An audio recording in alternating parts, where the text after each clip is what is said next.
Hello, today is Wednesday, July 1st, and welcome to episode 614 of Fault Lines, the National Security Institute's podcast that gets you quickly up to speed 3 times a week on the national security and foreign policy debates shaking up America.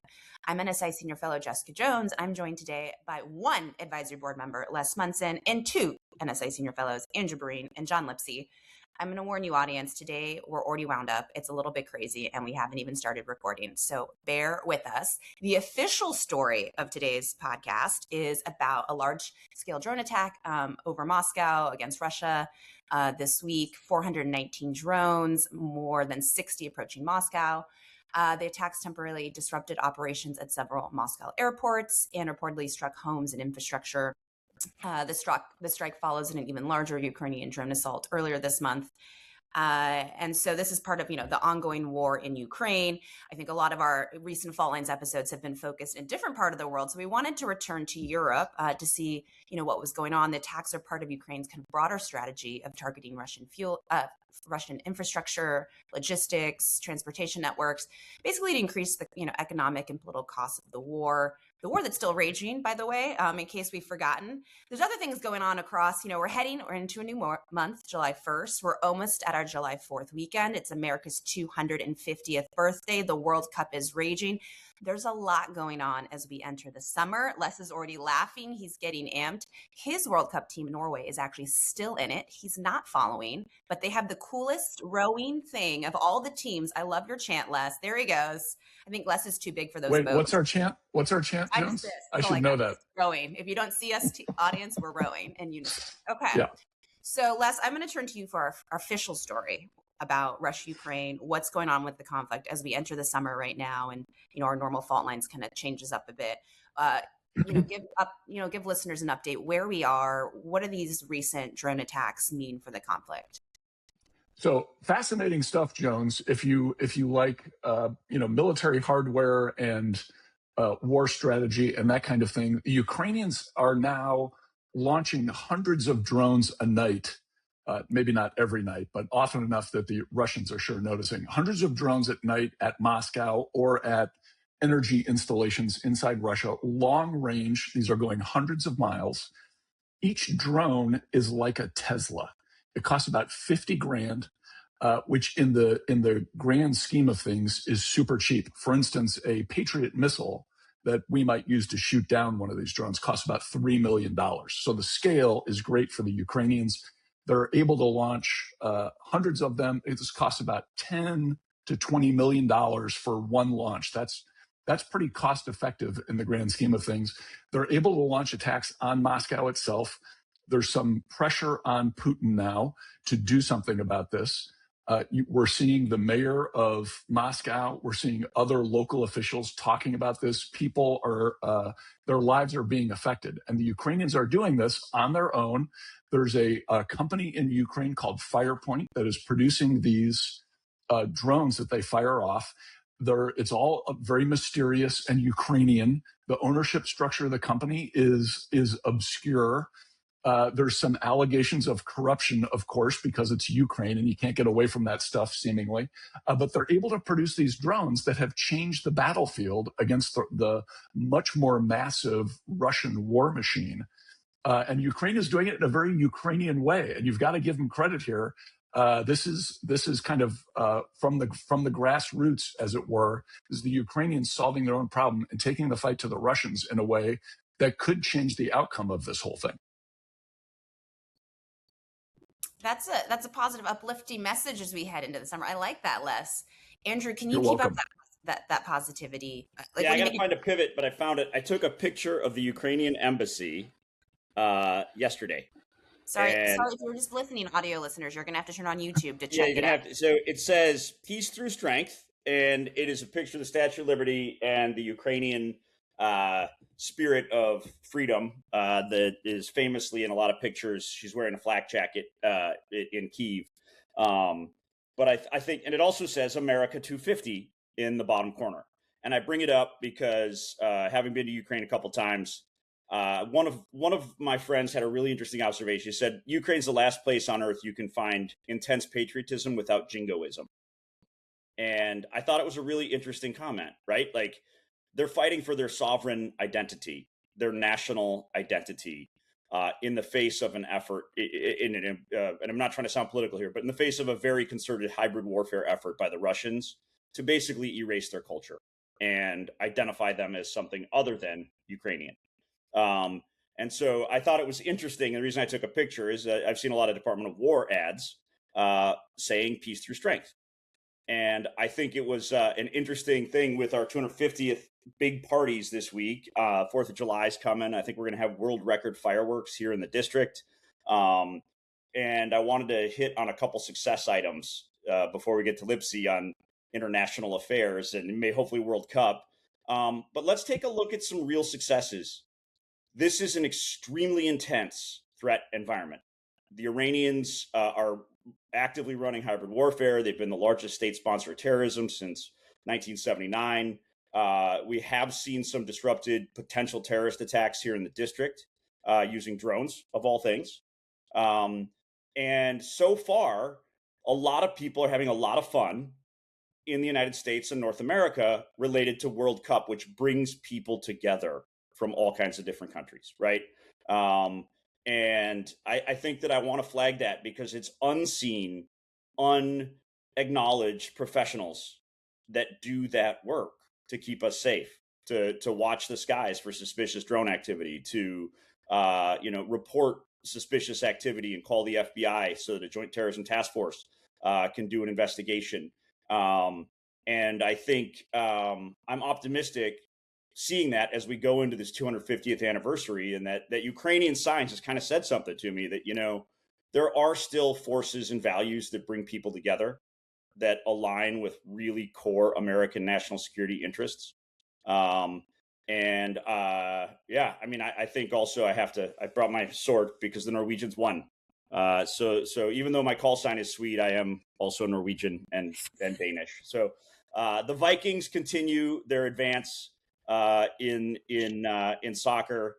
And even though I'm a hockey guy, I got to be honest, I kind of have been bitten by the bug of all of this World Cup excitement. And this will be our last episode before the 4th.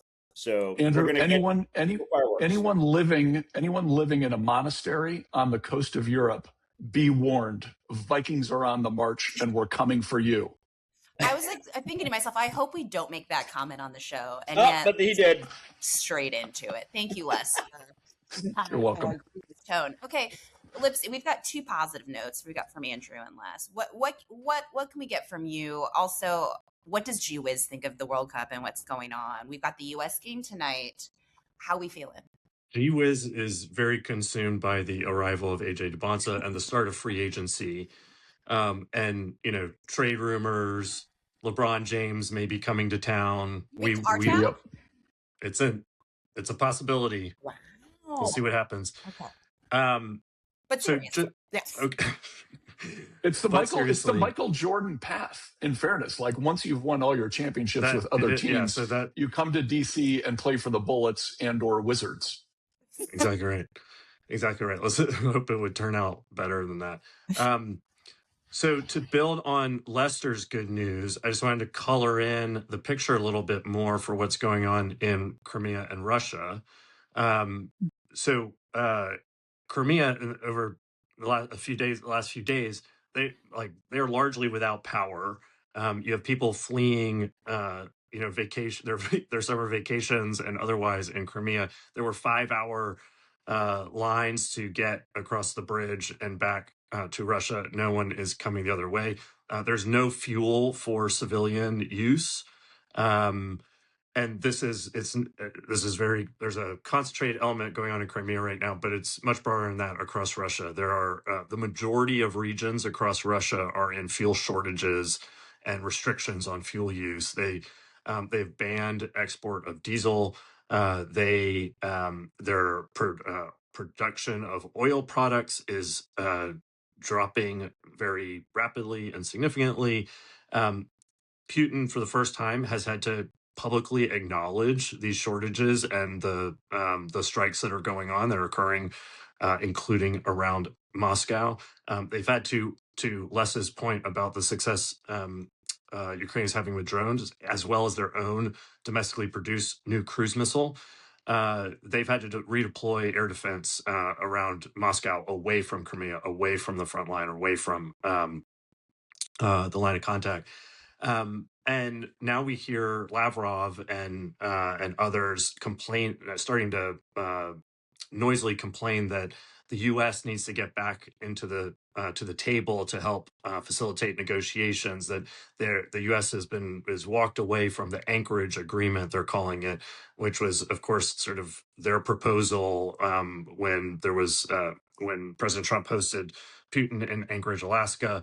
But Rubio has come out with a very clearly and strongly saying there was no agreement. That was simply a proposal on the table. But I think all of that just sort of indicates the pressure that Russia is feeling and grasping at areas where they can try to turn the diplomatic conversation in their favor, or the like.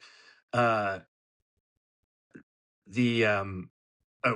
then building on Andrew's good news, we just had the Great American State Fair in Washington, D.C., and including a B-2 flyover, all went off without a hitch. Past tense. It's still happening. Oh, it's still ongoing. Yeah. Even better. Should have done right before July 4th. So, but all attention tonight fair food. All attention tonight, of course, will be focused on the elimination match for the United States, the first match, the second round here against Bosnia and Herzegovina. Did I get that right? Who knows? So you might remember I got us, when we played Paraguay in the first match of the World Cup, I gave us some fuel for the fire to get us all ready to go out and dominate. And it turned out, of course, to be what was widely considered the best World Cup match by the United States in our entire history. So here we go. Bosnia started World War I, which of course led to World War II. Then they decided to go and become communist Yugoslavia. I'm ready to send these guys home to Bosnia, and where we continue to defend them from the genociding. Bosnia is so afraid of us, they had to combine forces with Herzegovina. That's right. In order to take us on. That's how scared they are. That's right. I'm worried about the level of, I can't swear in the show, talking, and then what happens on the next week if we don't do well. I'm a little nervous. Let's be honest. We better win now. John, we really better win now. But I got to be serious, though. We got to find a fault line today. And is it? I'm going to throw out an idea: corn dogs or funnel cakes? Funnel cake. No question. Funnel cake. Lipsy. You can microwave a corn dog at home. You cannot make funnel cake at home. You have to go to the state fair for funnel cake. Okay. That's also not what's being served at our state fair, but that's okay. I mean, our national fair. I'm a corn dog guy. I'm voting corn dogs. They're just fundamentally. You could go have corn dogs right now. Give me a hot dog, a burger, some barbecue. I'm not doing this. Oh, man. Okay, but is it called a pronto pup or a corn dog? Okay, anyways, the most important takeaways: positivity. We're going into the summer. Go US team. We're playing tonight. We're going to dominate, and we are making it to the next round. Okay. So that's a wrap, but some updates on the summer. As you guys know, if you are a regular listener, we do a little summer hiatus here on Fault Lines, and we plan up some fun things. So this is the last official Fault Lines of this Q1, Q2 2026. And for the summer, don't worry, we've got you covered. Monday and Wednesday episodes are going to be cyber and tech focused. We're going to have some Control F episodes. And because you cannot get enough of them, on Fun Fridays, it is going to be Fun Fridays for the rest of the summer through Labor Day. We've got Les Munson and John Lipsy hosting God knows what every Friday. I can't even tell you. I can't even give you a preview. That's how special it is and how under wraps it is. It's going to be NBA and foreign policy combined. It's every Friday. It's an unidentified podcast phenomenon. Perfect. Unidentified podcast phenomenon is happening. The wheels are off. Every Friday. We might have some special guests. We might not. I don't know. I can't promise you anything, but stay tuned for what will be an amazing summer with Fault Lines and Control F.